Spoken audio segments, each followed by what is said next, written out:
Bienvenidos al canal de YouTube de Ediciones Rodio. Aquí encontrarás vídeos especializados en cada tema. Si te gusta nuestro contenido, no olvides suscribirte, darle a me gusta y comentar tu experiencia. Gracias por elegirnos en tu camino hacia el éxito. Recuerda que nuestros temarios también están disponibles en formato digital y papel. Para cualquier duda puedes escribirnos a info@edicionesrodio.com. Administrativos de corporaciones locales. Volumen 1. Tema 3. La Constitución Española de 1978. Principios generales. La Reforma Constitucional. 1. Introducción. ¿Qué es una Constitución? Podemos definir una Constitución como una ley o conjunto de leyes fundamentales que regulan la estructura de los principales órganos del Estado que ejercen el poder, sus competencias, sus responsabilidades y las relaciones entre ellos, así como los derechos y deberes del ciudadano. Vamos a analizar con más detalle esta definición. 1. Es una ley o conjunto de leyes fundamentales, ya que puede estar compuesta por uno o varios textos. Su característica más importante es que es la ley fundamental del Estado que la promulga, y este carácter de superley se manifiesta en dos aspectos. A. Se encuentra en el vértice o cúspide del ordenamiento jurídico, es decir, por encima de las demás leyes, de forma que ninguna otra puede contradecir de lo que prescriba la Constitución. B. La Constitución tiene un procedimiento especial de elaboración y reforma distinto del seguido para el resto de las leyes. 2. Que regula la estructura de los principales órganos del Estado que ejercen el poder. Regulación que se encuentra en lo que se denomina parte orgánica de la Constitución y que recoge el diseño y regulación básica de los principales órganos del Estado, los que detentan el poder legislativo, el poder ejecutivo y el poder judicial. 3. También regula su funcionamiento, competencias y responsabilidades, así como la forma con la que se relacionan entre ellos, intentando un equilibrio de distribución del poder entre ellos. 4. Regula además los derechos y deberes fundamentales de los ciudadanos. Los reconoce y garantiza de cara a su defensa y exigencia por los particulares y a su cumplimiento por todas las instancias públicas. En base a estos caracteres generales, podemos definir la Constitución Española de 1978 como la ley básica del ordenamiento jurídico español que constituye el marco jurídico de la vida en común de los españoles, el reparto de poderes y funciones dentro del Estado, sus relaciones, las relaciones entre los poderes y los ciudadanos, los derechos y deberes de estos y sus garantías. 2. Antecedentes históricos. En este apartado vamos a analizar primero brevemente la historia del constitucionalismo español, y a continuación se analizará el proceso de gestación de nuestra actual Constitución. 2,1. Evolución histórica del constitucionalismo español. El constitucionalismo español comienza con la Constitución de Cádiz de 1812, aprobada bajo el asedio de las tropas napoleónicas. Esta Constitución fue un hito esencial en el tránsito del antiguo al nuevo régimen. Incorpora los principios revolucionarios de la división de poderes. Establece por vez primera que la soberanía reside esencialmente en la nación, y configura a las Cortes como el supremo órgano de representación del pueblo español. Por último, garantiza el principio de igualdad y la garantía de ciertos derechos individuales a los ciudadanos. Lamentablemente, tuvo escasa aplicación ya que en 1814 Fernando VII la suspendió y tan solo volvió a regir en el llamado Trienio Liberal, de 1820 a 1823. Tras el fallecimiento de Fernando VII, su viuda la reina María Cristina encarga la elaboración de un nuevo texto constitucional que se aprobó con el nombre de Estatuto Real de 1834. Era un texto muy corto, solo 50 artículos frente a los 384 de la de 1812, y fundamentalmente constaba de una disposición real por la que se convocan elecciones para unas nuevas Cortes bicamerales. Dicho texto tuvo una aplicación muy breve en el tiempo, ya que, en 1836 se produjo el Motín de la Granja, que culminó en la promulgación de la Constitución de 1837, que es en esencia una revisión de la de 1812, de naturaleza reformadora y liberal. Reconoce los derechos fundamentales de los ciudadanos, mantiene el bicameralismo y establece la elección mediante sufragio de los ayuntamientos.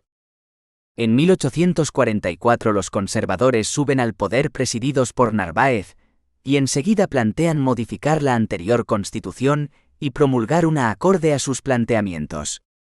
Así se aprobó la Constitución de 1845, de corte conservador y moderada. Arrincona la idea de soberanía nacional y la sustituye por la de soberanía compartida entre el rey y las Cortes. En 1868, el general Prim encabeza la revolución liberal conocida como la Gloriosa. La reina abdica y se prepara una nueva constitución, conocida como la Constitución Liberal de 1869. Lo más llamativo de su texto es la larga lista de derechos y libertades que recoge. Se suprimió la censura de prensa. Aprobada esta Constitución, se entronizó a Amadeo de Saboya como rey de España. Pero el asesinato de Prim y la agitación revolucionaria obligaron a Amadeo a abdicar. Se proclamó entonces la Primera República Española, que duró tan poco que no llegó a publicarse su constitución, que era de corte federalista. Se produjo entonces la restauración monárquica en la persona de Alfonso XII, y se aprobó la Constitución moderada de 1876, que estableció un sistema político de alternancia en el poder, entre liberales y conservadores, que dio una cierta estabilidad al convulso panorama político de nuestro siglo XIX. Ya en el siglo XX se produjo, tras la dictadura de Primo de Rivera, el advenimiento de la Segunda República, publicándose la Constitución Republicana en 1931. Constitución intensamente democrática e idealista. Estableció el sufragio universal y dedicó amplia atención a los derechos individuales. Permitió la aparición de los estatutos de autonomía y creó un Tribunal de Garantías Constitucionales. Con la Guerra Civil Española 1936-1939 se trunca el régimen republicano, instaurándose un régimen de naturaleza personal y autocrática por el general Franco. No tuvo España en dicha época una constitución propiamente dicha, sino un conjunto de leyes a las que se denominaba leyes fundamentales, que hacían las veces de texto constitucional. Tales textos eran: el fuero del trabajo, la ley de las Cortes, el fuero de los españoles, la ley de referéndum nacional, la ley de sucesión en la jefatura del Estado, la ley de principios fundamentales del movimiento nacional y la ley orgánica del Estado. 2,2. Proceso de gestación de nuestra actual Constitución. El 20 de noviembre de 1975 es una fecha clave para comprender la historia de nuestro tiempo. Con la muerte del general Franco, se cierra una larga etapa de raigambre carismática y se abre otra llamada de transición política, que culmina con la entrada en vigor de nuestra Constitución, el 29 de diciembre de 1978. En esta etapa de transición se puede distinguir claramente tres etapas. 2.1. Gobierno de Arias Navarro. Que vino marcado por la continua pugna entre el sector conservador, que defendía la persistencia de las leyes fundamentales, con algunos retoques, y el sector progresista, que propugnaba una reforma profunda. 2.2. Gobierno de Suárez. Se inicia en junio del 76, y se caracterizó por la búsqueda del consenso entre todas las fuerzas políticas del país, para, de esta forma, crear un nuevo marco de convivencia social. En esta segunda fase se aprobó en referéndum la Ley para la Reforma Política, el 15 de diciembre de 1976, que carece de disposición derogatoria, como instrumento para hacer posible el cambio o tránsito sin violencia de la legalidad franquista a la legitimación democrática, publicada en enero del 77. Se inicia a través de esta importantísima ley, en opinión de Hernández Gil, la ruptura con el régimen franquista anterior, pero a través de un proceso de reforma paulatina que llevara a España a un sistema democrático. Llama la atención la brevedad de esta ley, que tan solo consta de 5 artículos, suficientes no obstante para iniciar un proceso de cambio importante, ya que establecía que en adelante sería España un sistema democrático basado en la supremacía de la ley, atribuyendo la potestad de elaborar las leyes a las Cortes. Además, concretó el principio fundamental de elección democrática de las Cortes, al establecer en su artículo 2 que las Cortes Generales se componen del Congreso de Diputados y el Senado. Los diputados serán elegidos por sufragio universal, libre, directo y secreto de los españoles mayores de edad. Los senadores serán elegidos en los mismos términos, en representación de las entidades territoriales provinciales. La duración del mandato de senadores y diputados será de 4 años. Establecen sus propios reglamentos y eligen sus presidentes. Al presidente de las Cortes lo nombra el rey. En marzo del 77 se promulga la llamada Ley Electoral, cuando ya habían salido de la clandestinidad los partidos políticos. 2.2,3. Cortes Constituyentes.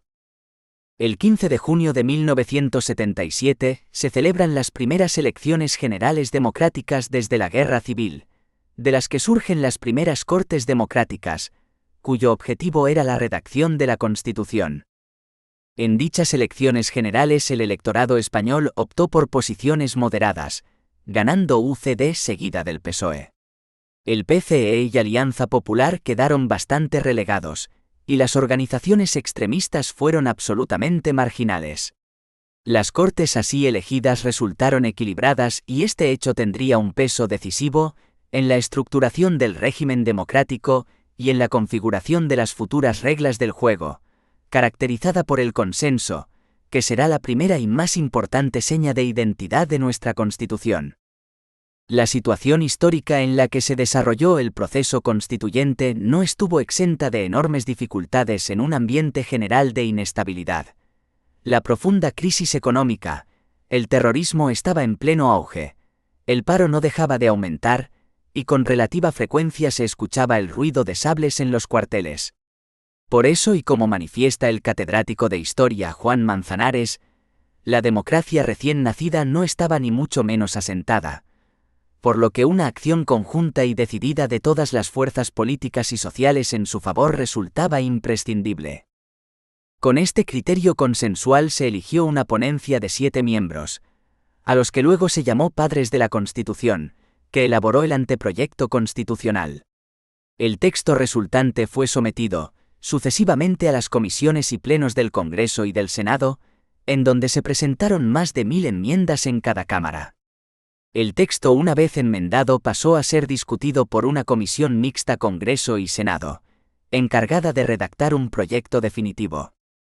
Este sería aprobada por los plenos de ambas cámaras, el 31 de octubre de 1978. Fue sometida a referéndum el 6 de diciembre de 1978, siendo ratificada mayoritariamente por todos los españoles. Dada la importancia de esta aprobación popular tan abrumadora, es este día el elegido como efemérides anual de nuestro texto constitucional. La sanción por el rey tuvo lugar el 27 de diciembre de 1978, y su publicación en el BOE el 29 de diciembre de 1978. No se publicó el día 28, que era jueves, para evitar la inocentada, entrando en vigor el mismo día de su publicación. La Constitución de 1978 ha permitido que España disfrute de la más duradera estabilidad democrática de su historia. Hasta la fecha, el texto constitucional solo ha sufrido 2 modificaciones, en 1992 el art. 13,2 y en 2011 el art. 135. La Constitución Española, fechas. Fecha. Hito. 13 de julio de 1977. Constitución del Congreso Constituyente. 22 de julio de 1977. Sesión de apertura de las Cortes. 25 de julio de 1977. Creación de la Comisión Constitucional encargada de redactar el proyecto de Constitución. 5 de enero de 1978. Publicación en el BOE del anteproyecto de Constitución. 21 de julio de 1978. Aprobación del proyecto de Constitución por el Congreso. 31 de octubre de 1978. Aprobación por ambas cámaras. 6 de diciembre de 1978. Aprobación en referéndum por el pueblo español. 27 de diciembre de 1978. Sanción por el Rey. 29 de diciembre de 1978. Publicación BOE y entrada en vigor. 28 de agosto de 1992. Publicación en el BOE de la modificación del art. 13,2. 27 de septiembre de 2011. Publicación en el BOE segunda modificación del art. 135. 3. Características, estructura y contenido del texto constitucional. 3,1. Características de la Constitución española. Son características de nuestra Constitución que es consensuada, extensa, escrita, codificada y rígida.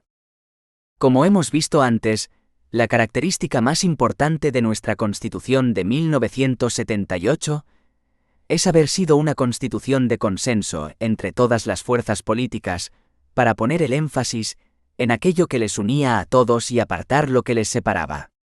Esta característica rompe con la tradición constitucional española del siglo XIX, consistente en la imposición de un grupo político sobre los demás.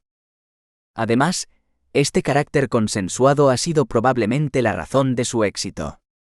Han pasado ya más de 30 años desde que se promulgó, y ha servido sin retoques significativos para gobiernos de centro, izquierda y derecha, con lo que ha sido decisiva para la consolidación del sistema democrático en la España contemporánea. Una consecuencia de ser consensuada, que algunos autores lo señalan como característica, es su imprecisión o ambigüedad, ya que sus formulaciones son muy abiertas para lograr la aceptación de todos, tanto que en ocasiones recoge principios aparentemente contradictorios. Otros autores le achacan como aspecto negativo estar inacabada, ya que constantemente se está haciendo en ella referencias a su desarrollo a través de leyes orgánicas que desplieguen aspectos importantes de la misma. Ambas características podrían considerarse reales, ciertas, pero superadas mediante la interpretación flexible y desarrollo llevado a cabo por el Tribunal Constitucional, así como por la progresiva promulgación y perfeccionamiento del llamado bloque de la constitucionalidad, conjunto de normas que la desarrollan en los extremos en que es necesario, y que por eso forman un cuerpo legal estable, igualmente consensuado y en estrecha unión con la Constitución misma. Otra de sus características es su codificación en un solo texto, es decir, es una Constitución cerrada, a diferencia de las leyes fundamentales que vino a sustituir. Como tal código se articula en títulos, capítulos y artículos que luego señalaremos. También hay que consignar su extensión, bastante amplia, tiene 169 artículos, fruto de su pragmatismo, y del laborioso consenso entre las distintas fuerzas políticas al elaborarla, intentando superar la concepción partidista de la Constitución que dominó en nuestra historia constitucional, como hemos visto antes. La contrapartida a esta extensión y a su carácter consensuado es la dificultad en su interpretación y aplicación, resultando fundamental a estos efectos la intervención del Tribunal Constitucional, intérprete supremo de la Constitución, que ha venido depurando, con la doctrina contenida en sus pronunciamientos, su alcance y contenido. También es importante señalar su rigidez, ya que su reforma requiere un complejo procedimiento distinto al de las leyes ordinarias. En el título X se diseñan los distintos procedimientos de reforma. Algunos autores achacan la rigidez, precisamente a su extensión, ya que las constituciones más cortas son más fáciles de interpretar y de adaptarse a los cambios. Se establece por último como forma política del Estado, la monarquía parlamentaria. 3,2. Estructura de la Constitución Española de 1978. Consta de un título preliminar, 10 títulos, con 169 artículos, 4 disposiciones adicionales, 9 transitorias, 1 derogatoria y otra final. Después de la de Cádiz es la más extensa de las españolas. Tiene un breve preámbulo con una enumeración de valores y principios que luego se desarrollan en el texto. Su estructura es la siguiente. Artículos. Preámbulo. Título preliminar. 1 a 9. Título I de los derechos y deberes fundamentales. 10 a 55. Capítulo I de los españoles y los extranjeros. 11 a 13. Capítulo 2. Derechos y libertades. 14 a 38. Sección primera. De los derechos fundamentales y de las libertades públicas. 14 a 29. Sección segunda. De los derechos y deberes de los ciudadanos. 30 a 38. Capítulo 3. De los principios rectores de la política social y económica. 39 a 52. Capítulo 4. De las garantías de las libertades y derechos fundamentales. 53 a 54. Capítulo V de la suspensión de los derechos y libertades. 55. Título 2. De la Corona. 56 a 65. Título 3. De las Cortes Generales. 66 a 96. Capítulo I de las Cámaras. 66 a 80. Capítulo 2. De la elaboración de las leyes. 81 a 92. Capítulo 3. De los tratados internacionales. 93 a 96. Título IV. Del Gobierno y de la Administración. 97 a 107. Título V. De las relaciones entre el Gobierno y las Cortes Generales. 108 a 116. Título B. Del Poder Judicial. 117 a 127. Título 7. Economía y Hacienda. 128 a 136. Título 8. De la Organización Territorial del Estado. 137 a 158. Capítulo I. Principios Generales. 137 a 139. Capítulo 2. De la Administración Local. 140 a 142. Capítulo 3. De las Comunidades Autónomas. 143 a 158. Título IX. Del Tribunal Constitucional. 159 a 165. Título X de la Reforma Constitucional. 166 a 169. 4 disposiciones adicionales. 9 disposiciones transitorias. 1 disposición derogatoria. 1 disposición final. 3,3. Contenido de la Constitución Española de 1978. Tradicionalmente se dice que nuestra Constitución tiene dos partes. A una parte dogmática, en la que se recogen sus principios esenciales, aquello que es fundamental a la propia Constitución y que en nuestra CE se encuentra en el título preliminar y en el título primero. B. Una parte orgánica, en donde se regulan los órganos sobre los que se estructura el poder, de acuerdo con la división de poderes clásica, poder legislativo, poder ejecutivo y poder judicial, y que en nuestra Constitución comenzaría en el título segundo y ocupa hasta el final. En cuanto al contenido de la misma, debemos decir que el preámbulo y, sobre todo, el título preliminar, contienen una serie de valores y principios fundamentales que inspiran todo el texto constitucional, tal y como veremos al final de este tema. El título primero desarrolla los derechos y los deberes fundamentales. Contiene un largo catálogo de todos los derechos y las libertades de que gozamos en España, tanto los españoles como los extranjeros, determinando también cuáles son nuestros deberes, muchos menos que los derechos. Incluye asimismo el sistema de garantías para defender estos derechos y en qué supuestos excepcionales se pueden suspender los mismos. El título 2 de la Corona explica las funciones del rey como jefe del Estado español, regula la Corona de España, la figura del príncipe heredero, la tutoría y regencia, etc. El título 3 de las Cortes Generales regula la actividad de nuestro Parlamento bicameral como poder legislativo. Se divide en 3 capítulos dedicados a las cámaras, Congreso y Senado, a la elaboración de las leyes y a los tratados internacionales que pueda firmar el Estado español. El título IV del Gobierno y la Administración establece las funciones y composición de nuestro Poder Ejecutivo, el nombramiento del presidente del Gobierno, la responsabilidad del mismo y por último establece los principios a través de los cuales actúa la Administración Pública. El título V establece las relaciones entre el Gobierno y las Cortes Generales, regula la moción de censura al presidente del Gobierno, la cuestión de confianza y la intervención del Gobierno en los supuestos de estados de alarma, excepción y sitio, que son formas de suspensión de algunos derechos fundamentales. El título B regula el Poder Judicial, el único que recibe esta denominación poder en el texto constitucional, con los principios bajo los que actúa, el diseño del Consejo General del Poder Judicial, como máximo órgano de dicho poder, la definición del Tribunal Supremo y del Ministerio Fiscal. El título 7 denominado Economía y Hacienda, establece varios criterios dirigidos a los poderes públicos, en materia económica y financiera. El título 8 de la Organización Territorial del Estado, establece en primer lugar los principios de autonomía, solidaridad e igualdad. Regula en su capítulo 2 a la administración local, definiendo los municipios, las provincias y el principio de suficiencia financiera de las entidades locales.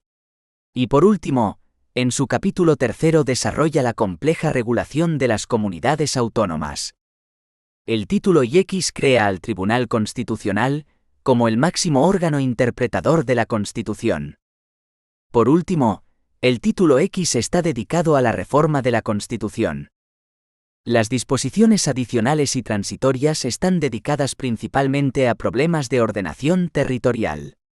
La derogatoria era imprescindible para abolir las anteriores leyes fundamentales. La final ordena la publicación de la Constitución en las demás lenguas de España. 4. Principios generales. Es mayoritariamente admitido que los principios generales de nuestra Constitución se encuentran en el preámbulo y en el título preliminar, artículos 1 a 9. No obstante, está bastante asentada la opinión de que el valor normativo de ambas partes es desigual, siendo el preámbulo un texto no normativo, cuyo valor reside en su carácter orientador a la hora de interpretar o completar el texto al que antecede.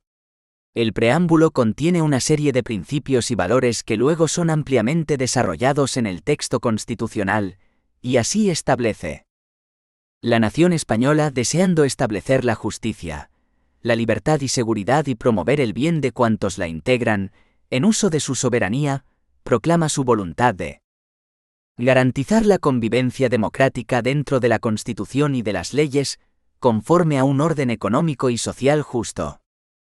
Consolidar un Estado de Derecho que asegure el imperio de la ley, como expresión de la voluntad popular.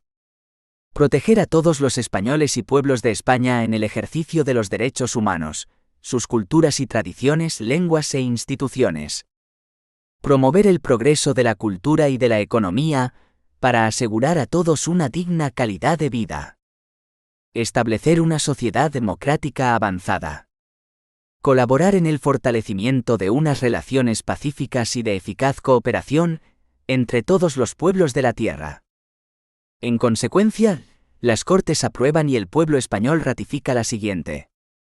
Tras el preámbulo comienza nuestra Constitución con un título preliminar, que en sus 9 artículos recoge una serie de valores y principios fundamentales que van a inspirar todo el resto del texto constitucional, y que son los siguientes.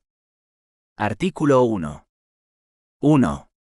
España se constituye en un Estado social y democrático de derecho, que propugna como valores superiores de su ordenamiento jurídico, la libertad, la justicia, la igualdad y el pluralismo político.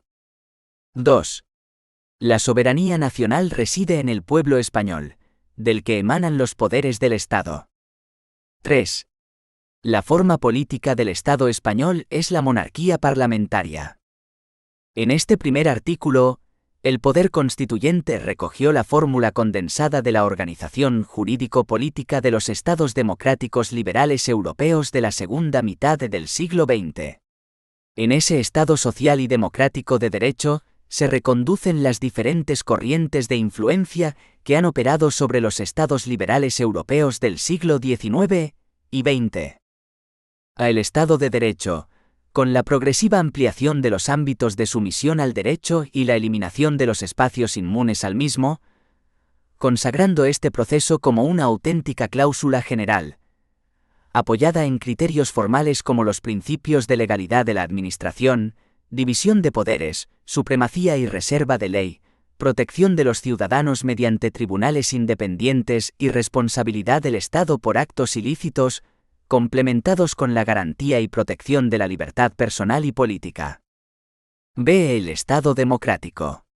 La incidencia de los principios democráticos sobre el Estado liberal ha significado la extensión del principio de igualdad a la participación política, el reconocimiento de los derechos políticos a todos los ciudadanos, cualesquiera que sea su riqueza, sexo, ideología, religión o creencias.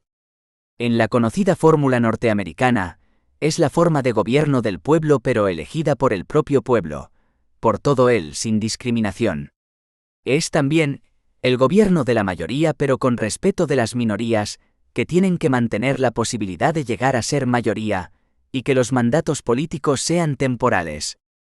C. El Estado social, finalmente, que en su formulación primigenia entendía que el Estado contemporáneo, lejos de limitarse a fijar las reglas conforme a las cuales deben desenvolverse los individuos en sus relaciones sociales y económicas, adopta una posición activa, más intervencionista, pues considera como un nuevo fin garantizar el mínimo vital para poder desenvolverse en la sociedad. Hermann Heller, entre los años 20 y 30 del siglo pasado, lo propugna como alternativa socialdemócrata entre la anarquía económica y la dictadura fascista.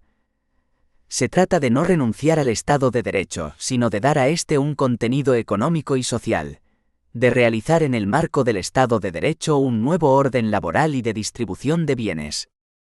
La libertad, la justicia, la igualdad y el pluralismo político como valores superiores del ordenamiento jurídico. El Tribunal Constitucional ha establecido que la referencia a estos valores es la más acabada expresión, junto a la recogida en el art.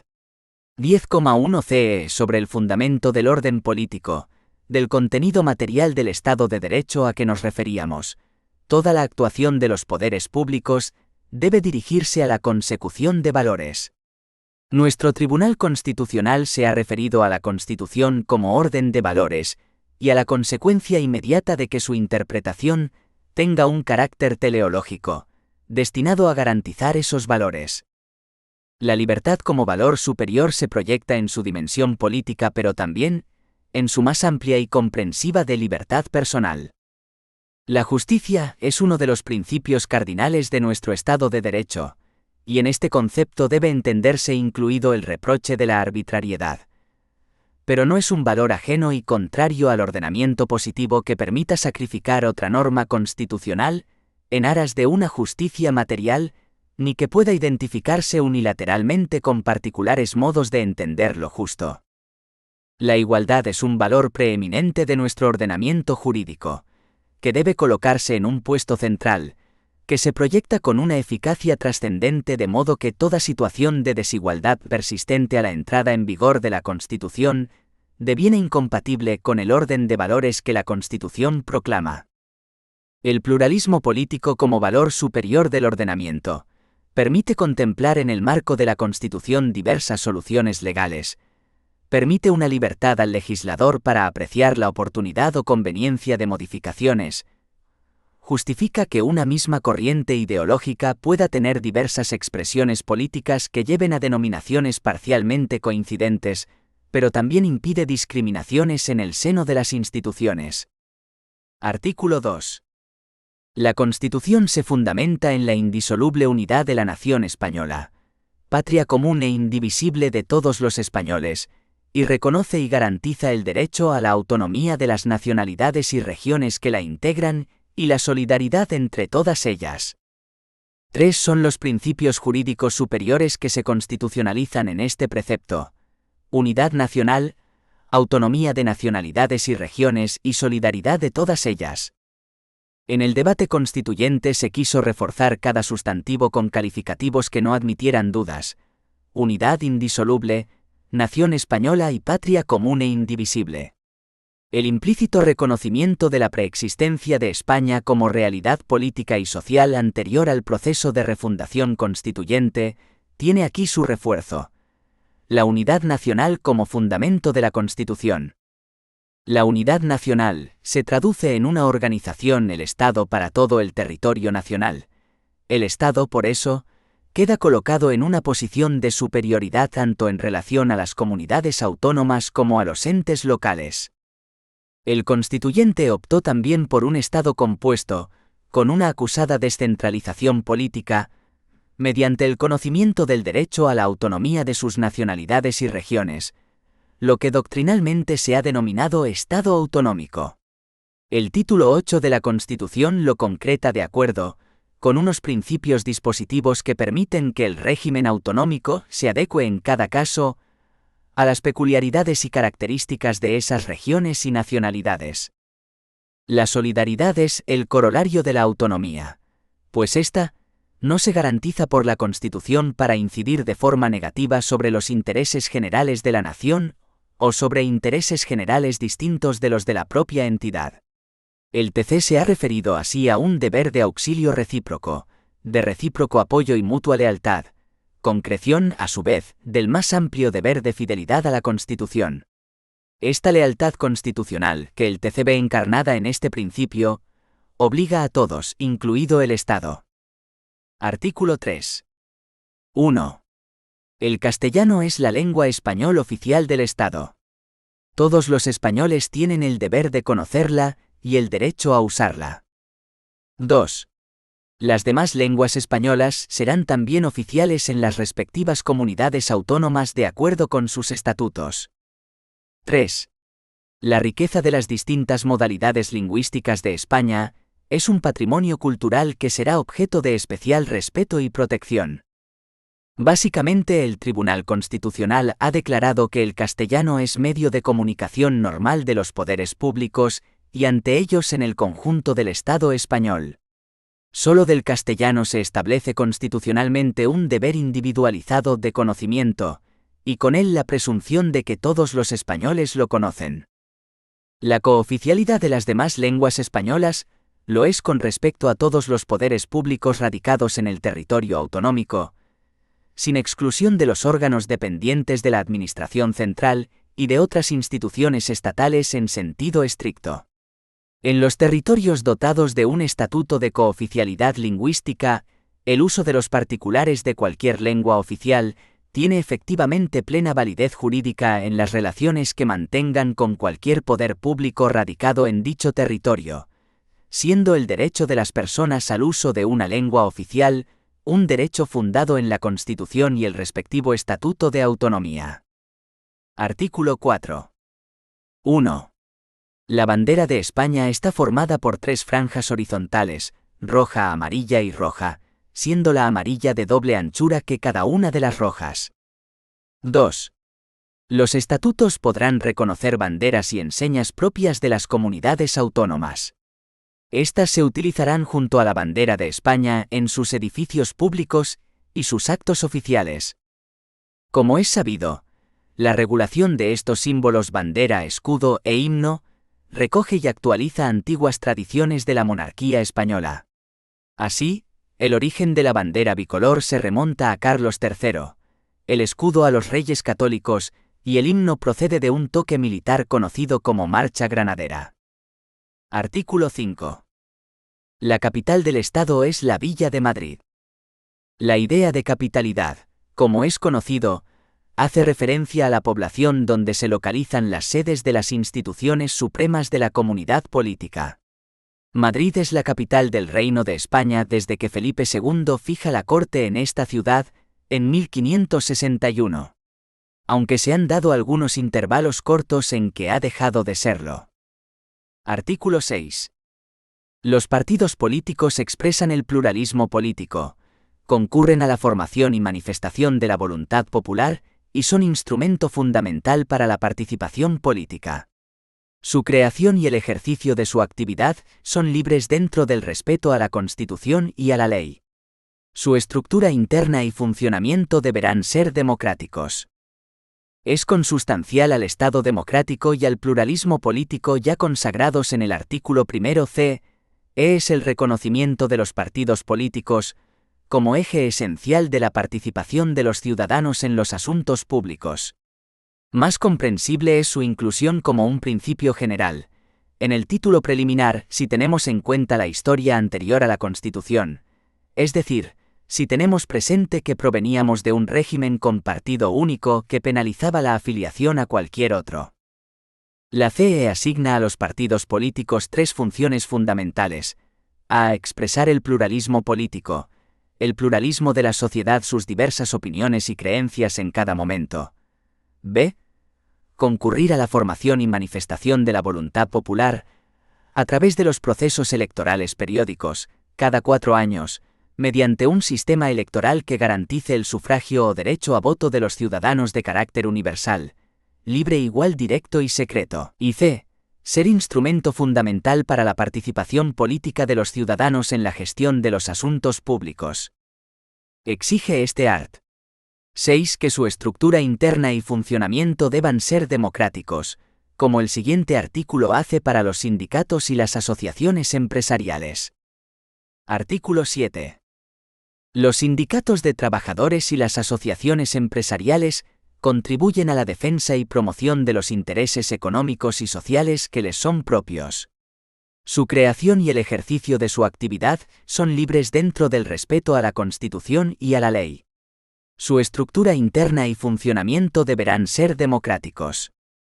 Por los mismos motivos históricos que acabamos de apuntar, la importancia que nuestra Constitución confiere a los sindicatos y a las asociaciones empresariales, en el marco del Estado social y democrático de derecho, ha llevado al constituyente a referirse al tema sindical en varios artículos de nuestra norma fundamental.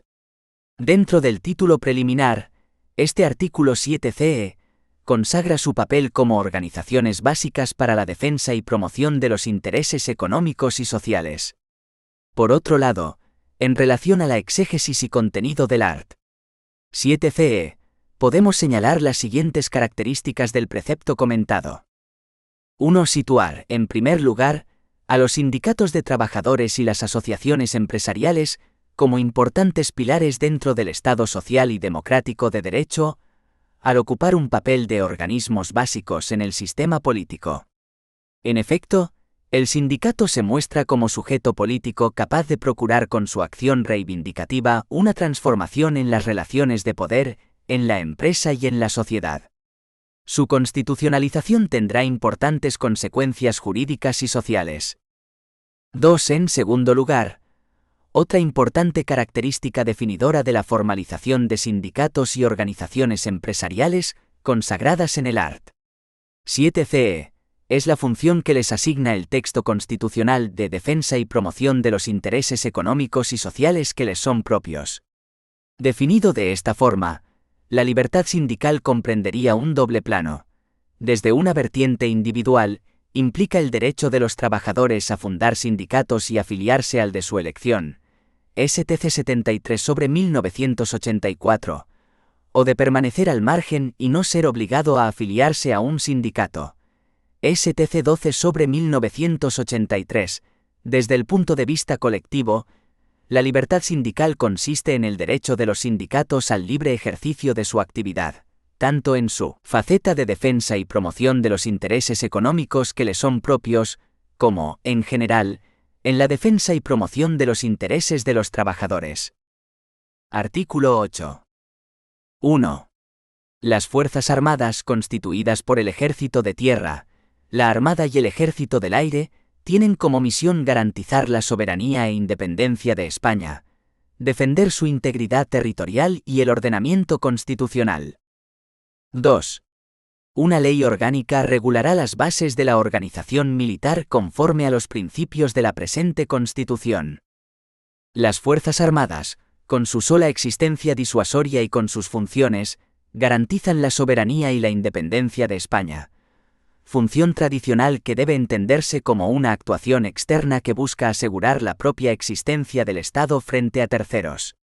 Defienden y garantizan igualmente la integridad territorial del Estado, frente a cualquier agresión externa, pero también frente a cualquier intento de fractura o secesión desde su interior, para mantener la ya comentada indisoluble unidad de la nación española, patria común e indivisible de todos los españoles.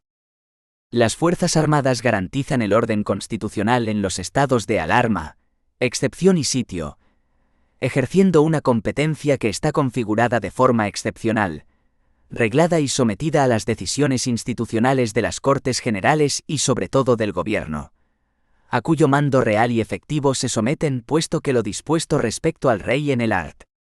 62H se debe entender como un mando simbólico. Así se recoge igualmente en la Ley Orgánica 4/1981 reguladora de los estados de alarma, excepción y sitio. Esta defensa del ordenamiento constitucional viene referida a un ámbito material, que no jurídico ordinario, ya que es el Tribunal Constitucional el órgano que asume esta última función. Es dable señalar aquí que la Ley 85/1978, de 28 de diciembre, en la que se aprueban las reales ordenanzas de las Fuerzas Armadas, fue aprobada de forma coetánea a la Constitución y que luego se completó con la Ley Orgánica 6/1980, de 1 de julio, de los criterios básicos de la defensa nacional y la organización militar, que supuso la concreción de lo prescrito en el apartado segundo, formando por tanto parte del bloque de la constitucionalidad. Respecto a la composición de las Fuerzas Armadas, destaca lo que el artículo no dice. No forman parte de las mismas las fuerzas y cuerpos de seguridad del Estado que son objeto del art. 104 CE, que tienen una función diferente y un carácter civil y no militar, si bien la Guardia Civil sí tiene carácter militar, dependiendo en tiempo de paz del Ministerio del Interior en cuanto afecte a funciones referidas al orden y seguridad pública, y del Ministerio de Defensa en cuestiones que se le encomienden y en caso de guerra o estado de sitio. No obstante, se contempla en determinados casos la subordinación de las FFCCSE a las Fuerzas Armadas, el estado de sitio del art. 55 por ejemplo, o los casos de grave riesgo, catástrofe, calamidad pública y otra necesidad pública análoga. Artículo 9. 1. Los ciudadanos y los poderes públicos están sujetos a la Constitución y al resto del ordenamiento jurídico. 2. Corresponde a los poderes públicos promover las condiciones para que la libertad y la igualdad del individuo y de los grupos en que se integra sean reales y efectivas, remover los obstáculos que impidan o dificulten su plenitud y facilitar la participación de todos los ciudadanos en la vida política, económica, cultural y social. 3. La Constitución garantiza el principio de legalidad, la jerarquía normativa, la publicidad de las normas, la irretroactividad de las disposiciones sancionadoras no favorables o restrictivas de derechos individuales, la seguridad jurídica, la responsabilidad y la interdicción de la arbitrariedad de los poderes públicos. Este precepto, en su primer inciso, recoge un requisito esencial de todo Estado de Derecho que consiste en el sometimiento de los ciudadanos y, sobre todo, de los poderes públicos al derecho, y del mismo se desprende que la Constitución ocupa un lugar preferente en el ordenamiento jurídico. En palabras de García de Enterría, de este precepto no se deduce solo el carácter vinculante general de la Constitución, sino algo más. El carácter de esta vinculación como vinculación más fuerte, en la tradicional expresión del constitucionalismo norteamericano. Por tanto, la Constitución es nuestra norma suprema y no una mera declaración programática, de forma que, lejos de ser un mero catálogo de principios, es una norma jurídica, la norma suprema de nuestro ordenamiento y en cuanto tal tanto los ciudadanos como todos los poderes públicos y por consiguiente también los jueces y magistrados integrantes del Poder Judicial están sujetos a ella. Arts. 9,1 y 117,1 CE. La Constitución es así la norma fundamental y fundamentadora de todo el ordenamiento jurídico. Por otra parte, la supremacía de la Constitución tiene las siguientes consecuencias. En primer lugar, supone que el resto de las normas jurídicas deben estar en consonancia con sus mandatos, pues, en caso contrario, serán declaradas inconstitucionales. En segundo lugar, exige un procedimiento especial de reforma como garantía de su estabilidad jurídica. En tercer lugar, todas las normas jurídicas deben interpretarse de conformidad con los preceptos constitucionales de tal forma que, siendo posibles dos interpretaciones de un precepto, una ajustada a la Constitución y la otra no conforme a ella, debe admitirse la primera. El artículo 9,2 de la Constitución española es un precepto que compromete la acción de los poderes públicos, a fin de que pueda alcanzarse la igualdad sustancial entre los individuos, con independencia de su situación social. En este sentido, modula la aplicación del art.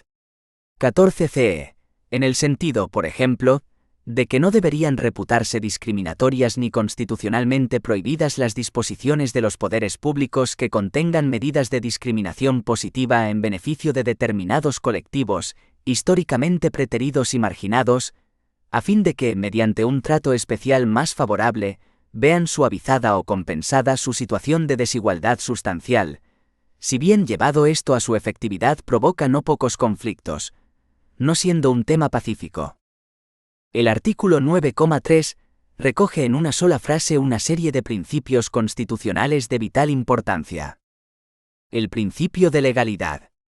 En virtud de este principio, consagrado indirectamente en el inciso primero de este mismo precepto, todos los poderes públicos se encuentran sujetos a la ley.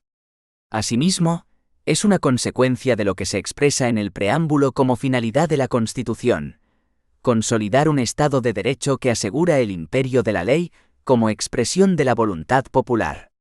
Y, como ha afirmado el Tribunal Constitucional, estamos ante un dogma básico de todo sistema democrático. El principio de jerarquía normativa. De conformidad con este principio, las normas de rango inferior no pueden oponerse a las de rango superior. El ordenamiento está construido de forma jerárquica, y en su cúspide se halla la Constitución. El Tribunal Constitucional lo deja claro.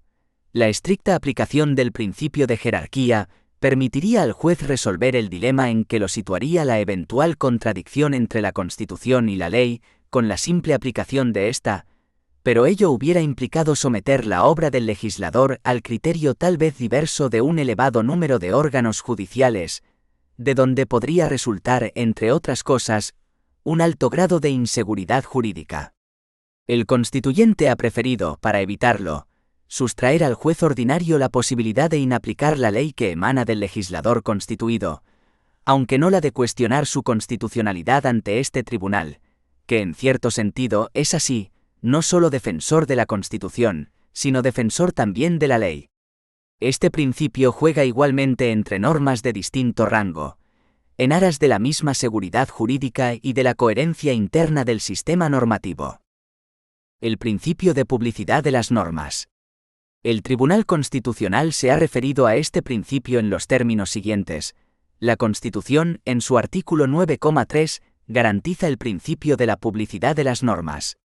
Esta garantía aparece como consecuencia ineluctable de la proclamación de España como un Estado de Derecho, y se encuentra en íntima relación con el principio de seguridad jurídica consagrado en el mismo art. 9,3 CE, pues solo podrán asegurarse las posiciones jurídicas de los ciudadanos, la posibilidad de estos de ejercer y defender sus derechos, y la efectiva sujeción de los ciudadanos y los poderes públicos al ordenamiento jurídico, si los destinatarios de las normas tienen una efectiva oportunidad de conocerlas en cuanto tales normas, mediante un instrumento de difusión general que dé fe de su existencia y contenido, por lo que resultarán evidentemente contrarias al principio de publicidad aquellas normas que fueran de imposible o muy difícil conocimiento. Esa garantía de publicidad aparece reflejada en la Constitución en varios de sus preceptos, así, disponiendo la inmediata publicación de las leyes aprobadas por las Cortes Generales tras la sanción real. Art. 91. Y respecto de los tratados internacionales, condicionando su eficacia a su publicación oficial en España. Art. 96,1. El principio de irretroactividad de las disposiciones sancionadoras no favorables o restrictivas de derechos individuales. La irretroactividad significa, según definición de Federico de Castro, que la ley se aplicará al futuro y no al pasado, principio ya recogido por el Código Civil, cuyo artículo 2,3 establece que las leyes no tendrán efecto retroactivo si no dispusieren lo contrario. Este principio constitucional se aplica a dos tipos de disposiciones. A. En las disposiciones sancionadoras no favorables, lo que interpretado a contrario sensu supone que la Constitución permite la retroactividad de la ley penal favorable, y b. En las disposiciones restrictivas de derechos individuales, que han de entenderse referidas, según opinión generalizada, al ámbito de los derechos fundamentales y de las libertades públicas, esto es, a los regulados en la sección primera del capítulo segundo del título primero de la Constitución. Fuera de estos dos supuestos, nada impide que el legislador dote a la ley del ámbito de retroactividad que estime oportuno o no lo haga si no lo considera necesario o conveniente. El principio de seguridad jurídica. La seguridad jurídica es suma de certeza y legalidad, jerarquía y publicidad normativa, y retroactividad de lo no favorable, interdicción de la arbitrariedad, pero que, si se agotara en la adición de estos principios, no hubiera precisado de ser formulada expresamente. La seguridad jurídica es la suma de estos principios, equilibrada de tal suerte que permita promover, en el orden jurídico, la justicia y la igualdad en libertad. En el mismo sentido, el TC se refiere a este principio en estos términos. La exigencia del artículo 9,3 relativa al principio de seguridad jurídica implica que el legislador debe perseguir la claridad y no la confusión normativa. Debe procurar que acerca de la materia sobre la que legisle, sepan los operadores jurídicos y los ciudadanos a qué atenerse, y debe huir de provocar situaciones objetivamente confusas. Hay que promover y buscar la certeza respecto a qué es derecho, y no provocar juegos y relaciones entre normas, como consecuencia de las cuales se introducen perplejidades difícilmente salvables respecto a la previsibilidad de cuál sea el derecho aplicable, cuáles las consecuencias derivadas de las normas vigentes, incluso cuáles sean estas. El principio de responsabilidad de los poderes públicos. Los poderes públicos son responsables por los daños causados en el ejercicio de su actuación, y, en consecuencia, se establece en el artículo 106, c. el derecho de los particulares a ser indemnizados por toda lesión que sufran de sus bienes y derechos, salvo en los casos de fuerza mayor, y siempre que la lesión sea consecuencia del funcionamiento de los servicios públicos. Esta responsabilidad se extiende asimismo a la Administración de Justicia de modo que, de acuerdo con el artículo 121 c. Los daños causados por error judicial, así como los que sean consecuencia del funcionamiento anormal de la Administración de Justicia, darán derecho a una indemnización a cargo del Estado conforme a la ley. La única excepción a este principio es la referida al jefe del Estado, pues, de acuerdo con el artículo 56,3 CE, la persona del rey es inviolable y no está sujeta a responsabilidad que se traslada al sujeto refrendador. El principio de interdicción de la arbitrariedad de los poderes públicos. Lo arbitrario es aquello que no se acomoda a la legalidad de tal forma que, frente a una actividad reglada, la arbitrariedad supone una infracción de la norma, y ante una actividad no reglada o discrecional conlleva una desviación de poder. Se trata de una necesaria consecuencia del principio de legalidad y también se conecta con el principio de igualdad.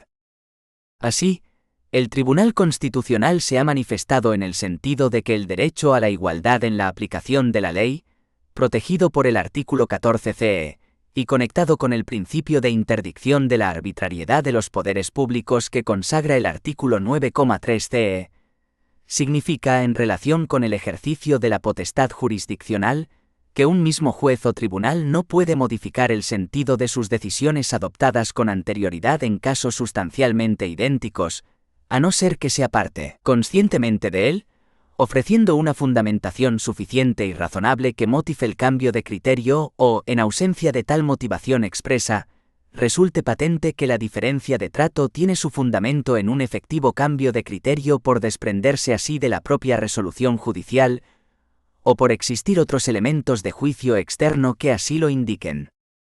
5. La reforma constitucional. Saltamos ahora de ubicación en el texto constitucional y nos desplazamos hasta el título X, que contiene la normativa de la que está dotada para su propia reforma, que, como hemos dicho, es una operación difícil y compleja.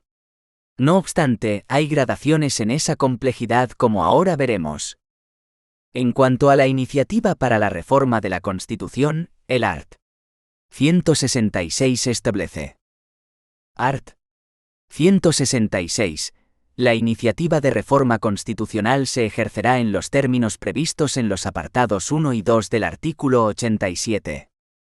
Es decir, la iniciativa legislativa corresponde al Gobierno, al Congreso y al Senado de acuerdo con la Constitución y los reglamentos de las cámaras, y, con determinadas formalidades, a las asambleas legislativas de las comunidades autónomas. Podrán solicitar del Gobierno la adopción de un proyecto de ley o remitir a la mesa del Congreso una proposición de ley, delegando ante dicha Cámara un máximo de 3 miembros de la Asamblea encargados de su defensa. Este art. 166 es común a los dos procedimientos distintos de reforma constitucional que se analizan a continuación, el contenido en el artículo 167 y el del 168. Aunque la CE no les asigna nombre específico, podemos denominarlos a procedimiento ordinario de reforma del artículo 167. B. Procedimiento de reforma agravado del artículo 168. En cualquiera de los dos sistemas se establecen unos requisitos bastante exigentes, por eso se dice de nuestro texto fundamental que es una constitución rígida. Se pretende así que la reforma no pueda realizarse por un solo grupo político y que el consenso que presidió el proceso de elaboración se siga manteniendo en el caso de que los avatares sociales y políticos aconsejen un cambio. El último artículo de la CE es también común a cualquier iniciativa de reforma. Artículo 169. No podrá iniciarse la reforma constitucional en tiempo de guerra o de vigencia de alguno de los estados previstos en el artículo 116, estados de alarma, excepción y sitio. 5,1. Procedimiento ordinario de reforma del artículo 167. Artículo 167. 1. Los proyectos de reforma constitucional deberán ser aprobados por una mayoría de 3/5 de cada una de las cámaras. Si no hubiera acuerdo entre ambas, se intentará obtenerlo mediante la creación de una comisión de composición paritaria de diputados y senadores, que presentará un texto que será votado por el Congreso y el Senado. 2. De no haberse logrado la aprobación mediante el procedimiento del apartado anterior, y siempre que el texto hubiere obtenido el voto favorable de la mayoría absoluta del Senado, el Congreso, por mayoría de 2/3, podrá aprobar la reforma. 3. Aprobada la reforma por las Cortes Generales, será sometida a referéndum para su ratificación cuando así lo soliciten. Dentro de los 15 días siguientes a su aprobación, 1/10 parte de los miembros de cualquiera de las cámaras. Nótese que el referéndum de ratificación no siempre habrá de darse en este procedimiento de reforma, que dado tal punto a la exclusiva iniciativa de los miembros de las cámaras legislativas. 5,2. Procedimiento de reforma agravado del artículo 168. Artículo 168. 1. Cuando se propusiera la revisión total de la Constitución o una parcial que afecte al título preliminar, al capítulo 2, sección primera del título I, o al título 2, se procederá a la aprobación del principio por mayoría de 2/3 de cada Cámara, y a la disolución inmediata de las Cortes. 2. Las cámaras elegidas deberán ratificar la decisión y proceder al estudio del nuevo texto constitucional, que deberá ser aprobado por mayoría de 2/3 de ambas cámaras. 3. Aprobada la reforma por las Cortes Generales, será sometida a referéndum para su ratificación. Aquí vemos la rigidez llevada al extremo, para blindar las disposiciones que en la Constitución se consideran esenciales. Ahora sí es obligatorio el referéndum y debe mediar una disolución de las Cortes, por lo que los ciudadanos deberán votar 2 veces consecutivas en este caso, para elegir a las nuevas Cortes y si todo sigue conforme al procedimiento, para ratificar el texto reformado. 5,3. Reformas ya realizadas. Hasta la fecha nuestra Constitución se ha reformado en 2 ocasiones, ambas por el procedimiento ordinario y ambas sin haberse recurrido a referéndum. Uno en el año 1992, con ocasión de la firma del Tratado de Maastricht, fue necesario modificar el art. 13,2 de la Constitución, por el que se amplió el derecho de sufragio activo y pasivo a los extranjeros residentes en España en las elecciones municipales. 2. En el año 2011 se modificó el art. 135 introduciendo en la Constitución el principio de estabilidad presupuestaria, también de origen europeo. En este segundo caso, el art. 135 resultante de la reforma fue sustancialmente más extenso que su texto original.